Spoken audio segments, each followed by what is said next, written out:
So a bit of history, a bit of background about TikTok. So again, like YouTube and like Instagram as well, it originally started as a learning and teaching video platform. So it wasn't really intended for what it is today. Same with YouTube. YouTube used to be a dating app. Instagram used to be where you could check in places, not to take pictures. So I think a good way if you want to start a business and to become really rich is to do something and then pivot it to something else entirely. Apparently it works. So Musical.ly was launched in 2014. It was first launched as Musical.ly. This was the first original name of TikTok. And what they did is they aimed at 15-second lip sync videos. So basically you would film yourself and you would lip sync on the song that was playing over the video. This was like the first concept after the teaching format. Again, this was in 2014 when Instagram was even not that famous yet. So really creating a platform around video with your smartphone was really like a big dare, I think, and it turned out really well. It also evolved like Instagram on hashtags and editing options, but not editing options of photos, but of videos, which we'll see more about in a few slides. It was acquired by ByteDance in 2017 when it reached 200 million users. So in, let's say, 3 years, it basically grew from nothing to 200 million users per month, which is incredible, I think. Many of it has to do with the fact that it was in Asia, and Asians are quite well known for picking up trends quite easily. So I think that's one of the main successes of TikTok, is that they first, let's say, grew in the Asian markets and then expanded to the world. And because of Musical.ly wasn't really a correct name anymore, basically because it was not maybe a global sounding name in a sense. But moreover, it was more than just music. TikTok is about more than just only the music, but it's the foundation of each video. But this ranges from a whole different topics besides music. So they named it TikTok as it would sound a bit more international. They still keep a separate app for the Chinese market, which is Douyin. It's the same as TikTok, but basically it's like with WeChat and WhatsApp, like they're like 2 or 3 years ahead. So if you want to know what is coming to TikTok, keep an eye on Douyin and I'm pretty sure I'm not pronouncing it right, by the way, and keep an eye on what they're doing, and you will know what is coming to TikTok in a while. That's just a small tip already. So TikTok today, there are not really like one metric which contains the truth, but let's say there are between 500 and 800 million monthly users. To put that into perspective, YouTube has 2 billion monthly users, but they did 10 years. It took them 10 years to grow that big. So let's say TikTok is still growing exponentially. The app was already downloaded 2 billion times worldwide. It has an average usage of 52 minutes per day. Basically, I can vouch for that because every time I'm on TikTok, I'm just going to check 1 or 2 videos. And every time I look at the clock and I found out that I have to be watching for 30 or 50 minutes straight. So it can really pull you in. They really have that kind of strain to pull you into their app and get your full attention with the content that they're displaying. It's opened around 8 times per day. 83% of the TikTokers have posted a video, and this is what was meant in the first code with a content first platform, in the sense that on Facebook, for example, more people are passively using Facebook, reading content, but not everybody is creating content. And of course, if you have like a difficult thing like video production, and basically everybody on TikTok is producing videos, then you can safely say that you have succeeded in creating a content first platform.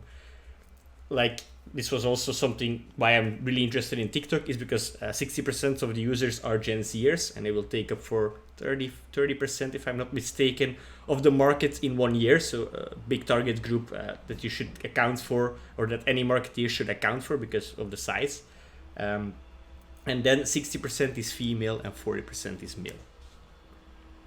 So just because, of course, this doesn't really show you what TikTok is, this is just some kind of theory, some theoretical background about it. So I'm just going to show you what TikTok is. If it doesn't make too much sense yet at the moment, don't worry, we will go through it as we go further down the webinar, but just some examples. And this is indeed Will Smith. They also have a lot of celebrities on the platform. Basically what it is there are trends on TikTok. So basically you can call them formats that evolve around the song, and everybody does the same thing in a sense. And all these videos are grouped together, and everybody tries to give their own creative ring to it.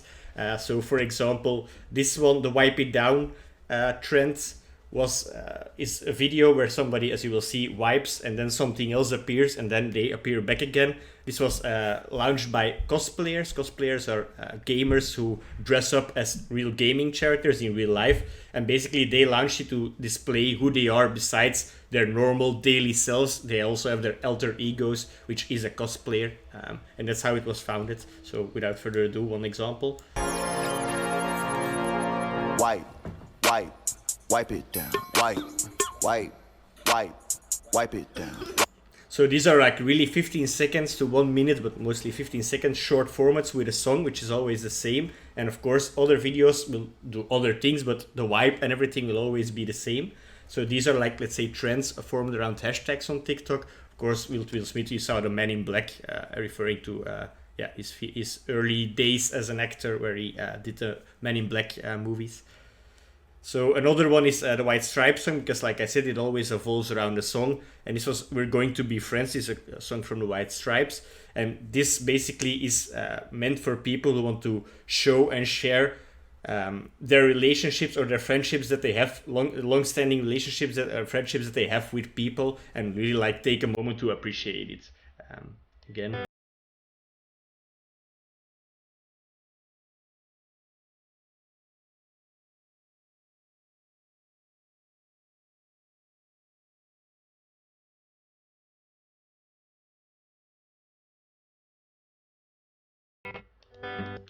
So again, here we saw that she was just saying like, okay, we know each other. This is my best friend. We know each other from elementary school, and we grew all the way up together, always in the same school, and we're still best friends. So this is like an ode to friendship, which is quite cool, I think. And this is one that maybe is not really that tailored to Gen Z in a sense, because it's an alteration of My Crib, which used to be a popular, let's say, series or episodes of MTV, where famous rock stars and rappers, mostly in Hollywood, displayed their crib, so their mansion. And basically it's the same, but it has a nice ring to it because it was locked down and people just wanted to show like, hey, I really created a warm nest for myself during lockdown.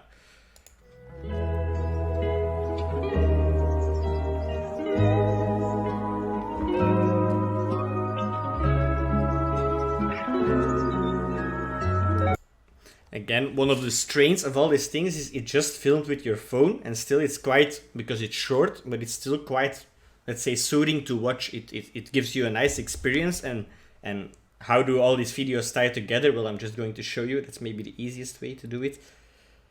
Just voila.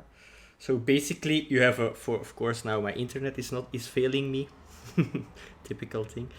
All right. So basically what you see here is now I'm on the home page and videos just keep appearing. So it's video after video after video, and this keeps on going.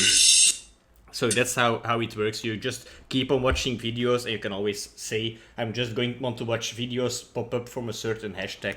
So that's how you entertain yourself on TikTok. But like I said, trends change really quickly. So these are already from May, I think, and now there are entirely different ones.